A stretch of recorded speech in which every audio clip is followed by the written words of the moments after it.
Good morning everyone. Today welcome back my YouTube channel. I am going to teach you Standard 8 Hindi पाठ्य पुस्तक अनुगुंज। पाठ का नाम है प्राणी वही प्राणी है। इसके लेखक हैं भवानी प्रसाद मिश्र।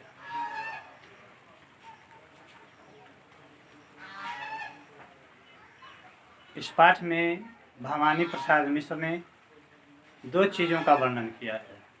पहला पानी के बारे में और दूसरा प्राणी के बारे में।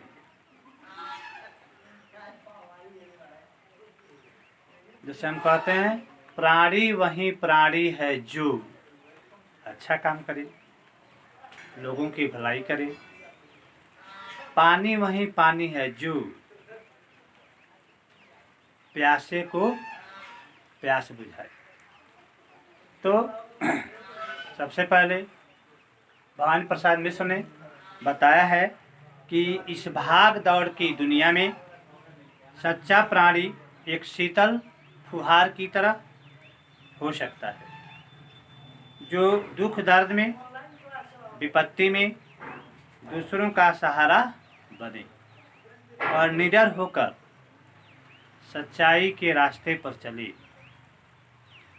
झूठ को त्याग दे और निर्भीक होकर के, निडर होकर के सच्चाई के रास्ते पर चलते हुए जीवन को आगे बढ़ाने में अपना योगदान दे। उसको हम सच्चा प्राणी कहते हैं। जो व्यक्ति दूसरों की जिंदगी में खुशी लाने और विपत्तियों में दृढ़ता से डटे रहने से सबकी जिंदगी खुशहाल कर देता है, ठीक है, वही सच्चा प्राणी होता है। तो आइए हम पढ़ते हैं प्राणी वही प्राणी है। तपित को स्निग्ध करे, प्यासे को चैन दे, सूखे हुए अधरों को फिर से जो बैन दे, ऐसा सभी पानी है। मैंने आपको बताया था कि भवानी प्रसाद मिश्र ने इस कविता में दो चीज़ों का वर्णन किया है। पहला पानी के बारे में बताया है, दूसरा प्राणी के बारे में बताया है। तो पहला जो स्टेंजा है उसमें कहते हैं कि तपित को स्निग्ध करे, प्यासे को चैन दे, सूखे हुए अधरों को फिर से जो बैन दे। आगे देखते हैं, ऐसा सभी पानी है। लहरों के आने पर काई साफ फटे नहीं, रोटी के लालच में तोते सा रटे नहीं, प्राणी वही प्राणी है। लंगड़े को पांव और लूले को हाथ दे, रात की सांभर में मरने तक साथ दे, बोले तो हमेशा सच, सच से हटे नहीं, झूठ के डराए से हरगिज डरे नहीं, सचमुच वही सच्चा है। माथे को फूल जैसा अपने चढ़ा दे जो, रुकती सी दुनिया को आगे बढ़ा दे जो। फिर लिखते हैं, मरना वही अच्छा है, प्राणी का वैसे और दुनिया में टोटा नहीं, कोई प्राणी बड़ा नहीं, कोई प्राणी छोटा नहीं। यह कविता जो है बहुत ही आसान कविता है। हर वाक्य में, हर लाइन में सरल सुगम भाषा का भवानी प्रसाद मिश्र जी ने वर्णन किया है या लिखा है। तो आइए इस कविता का अर्थ जानते हैं कि भवानी प्रसाद मिश्र ने पानी के बारे में क्या बताया है और प्राणी के बारे में क्या बताया है। तो देखते हैं। इसके लेखक है भवानी प्रसाद मिश्र। सबसे पहले आपकी पाठ्य पुस्तक अनुगुंज भाग 3 यानी 8वां वर्ग के लिए है। इसमें आप पढ़ेंगे भवानी प्रसाद मिश्र द्वारा रचित प्राणी वही प्राणी है। तो आइए शुरू करते हैं। कवि भवानी प्रसाद मिश्र ने इस कविता में प्राणी और पानी का सुंदर ढंग से वर्णन किया है। उसने क्या बताया है? उसने बताया है कि तपित को स्निग्ध करे। तपित यानी गर्मी, तपित का मतलब होता है गर्मी, को स्निग्ध करे यानी गर्मी से बेचैन लोगों को जो स्निग्ध करे यानी शीतलता प्रदान करे। गर्मी से बेचैन लोगों को जो शीतलता प्रदान करे। सूखे हुए अधरों को यानी उसके सूखे हुए होठों को, अधर माने होता है होंठ, सूखे हुए अधरों को यानी सूखे हुए होंठ को फिर से जो बांधे यानी सूखे हुए होठों को बांधे मतलब भिगा दे। वहीं पानी है गर्मी से बेचैन लोगों को जो शांति प्रदान करे और सूखे हुए होठों को जो शीतलता प्रदान करे, उसे हम पानी कहते हैं, यानी वही पानी है। फिर क्या कहते हैं? लहरों के आने पर काई सा फटे नहीं, रोटी के लालच में तोते सा रटे नहीं, प्राणी वही प्राणी है। इस कविता में उन्होंने बताया है कि अगर लहरों के आने पर, अगर लहर भी आ जाए और काई सा फटे नहीं, अगर लहर भी आ जाए और काई सा नहीं फटे, रोटी के लालच में तोते सा नहीं रटे यानी रोटी के यानी कहता है कि रोटी के लिए तोते जैसा रट नहीं लगाए, प्राणी वही प्राणी है, वही प्राणी है। ठीक है, बात समझ में आ गई? आगे देखते हैं।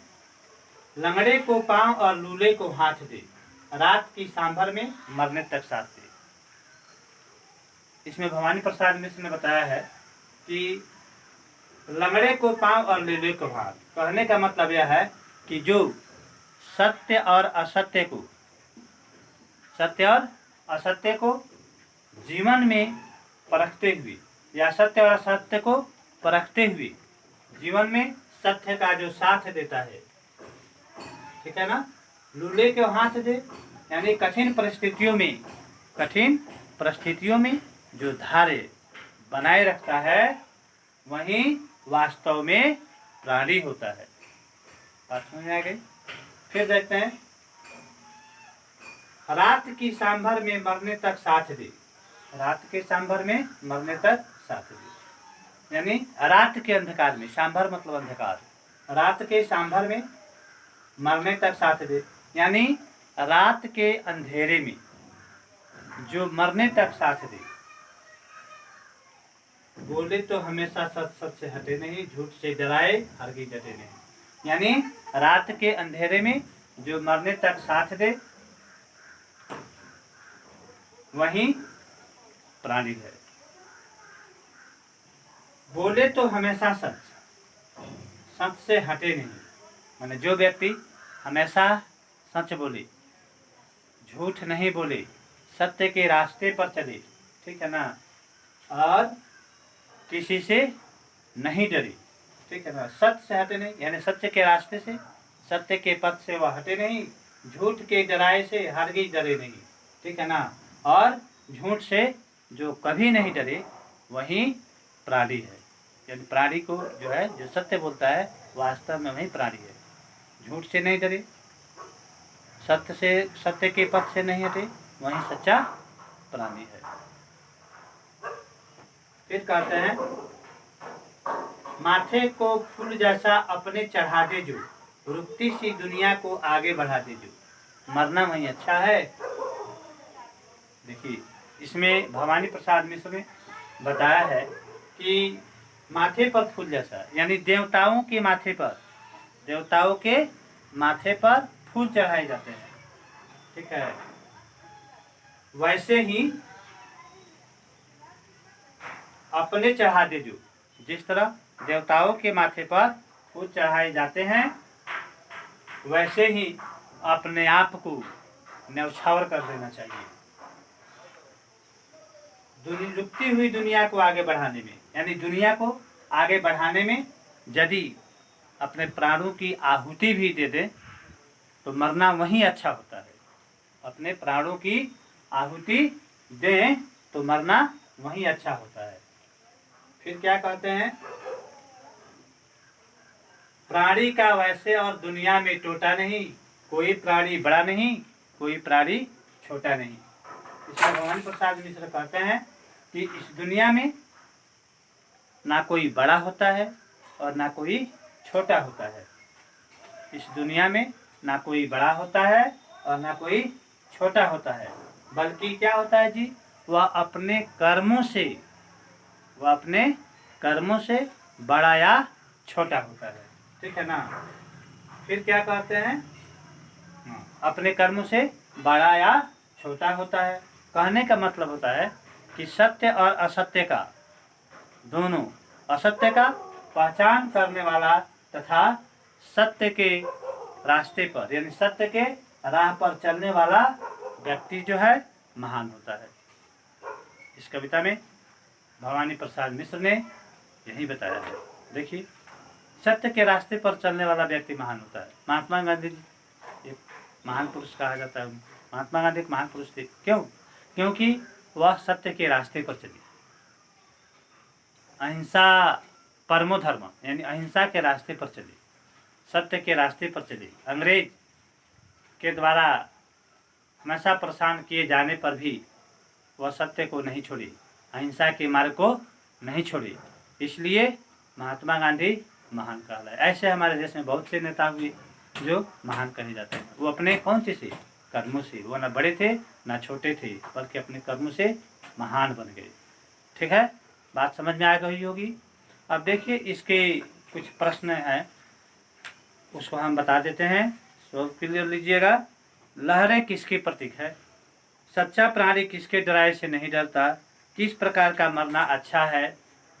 ठीक है, ये जो है ओरल क्वेश्चन है, मौखिक क्वेश्चन है। इसको हम थोड़ा देखेंगे, ऐसे आपको बताया गया भी है।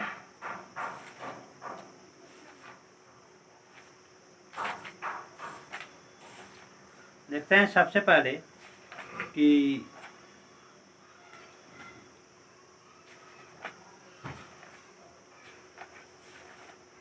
रस्से भरे रसाल,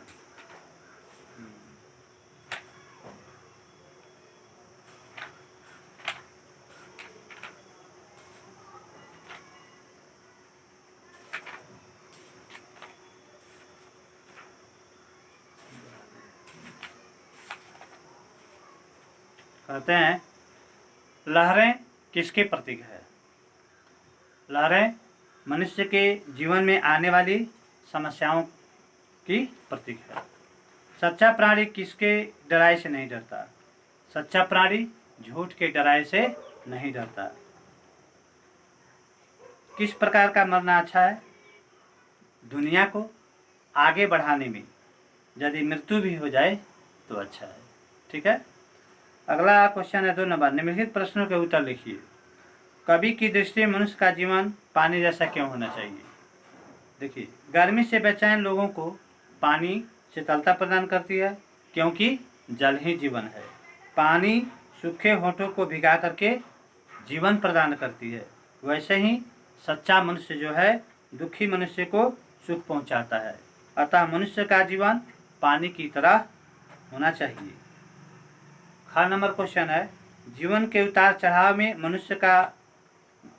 मनुष्य की मनोदशा कैसी होनी चाहिए? जीवन के उतार चढ़ाव में निडर होकर सच्चाई के रास्ते पर चलते हुए जीवन को आगे बढ़ाने का प्रयास करना चाहिए तथा दूसरों का सहारा मानव को बनना चाहिए। अगला क्वेश्चन है, मनुष्य को किन किन वस्तुओं का लोभ हो सकता है? लोभ मतलब लालच।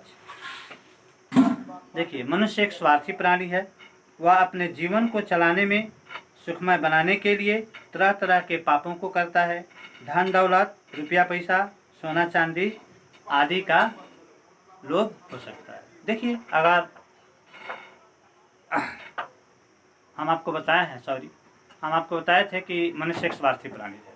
स्वार्थ का मतलब यहाँ हर चीज़ से है। जैसे मान लेते हैं कि साधु सन्यासी होते हैं, उनको परमात्मा से मिलने का स्वार्थ है, इसलिए वो क्या करते हैं? सत्य के रास्ते पर चलते हैं, पूजा पाठ करते हैं, देवी देवताओं की पूजा करते हैं और कभी भी पाप का साथ नहीं देते।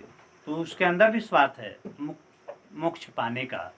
ठीक है, तो स्वार्थ हर आदमी के अंदर होता है, एक कम होता है एक ज़्यादा होता है, लेकिन एक सत्य का भी होता है एक असत्य का भी होता है। तो रुपया पैसा सोना चांदी हर चीज़ का स्वार्थ जो है मानव के अंदर भरा हुआ है।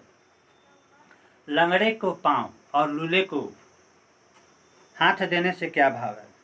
देखिए, लंगड़े को पाँव और लूले को हाथ देने से कवि का यही भाव है कि जो बेसहारा है उन्हें हर तरह से मदद करनी चाहिए। जो दूसरे की ज़िंदगी में खुशी लाने और विपत्तियों में डटे रहने तक सबकी ज़िंदगी खुशहाल बना देता है, उसको हम सच्चा प्राणी कहते हैं। तो कहने का मतलब यह हुआ कि दुखी को हमेशा सुख पहुंचाने का प्रयास करना चाहिए। ठीक है, और अंगा नंबर जो क्वेश्चन है सेल्फ ड्यू अपने मन की बात है, जब हम आपको पढ़ाए हैं और आप सुने हैं तो ज़रूर लिख लेंगे। अगर नहीं आएगा तो फिर अगले क्लासों में आपसे फिर मिलेंगे। ठीक है, तो यह इसका क्वेश्चन आंसर बना लीजिएगा, याद भी कीजिएगा, क्योंकि प्री टेस्ट एग्ज़ाम जो है शुरू होने वाली है और इसमें प्रश्न पूछे जाएंगे। मैंने कविता का अर्थ बता दिया, मौखिक प्रश्न भी बताया, लिखित प्रश्न भी कुछ बताया। ठीक है ना, फिर हम 5वां पाठ लेकर के कल हाजिर होंगे। तब तक के लिए धन्यवाद।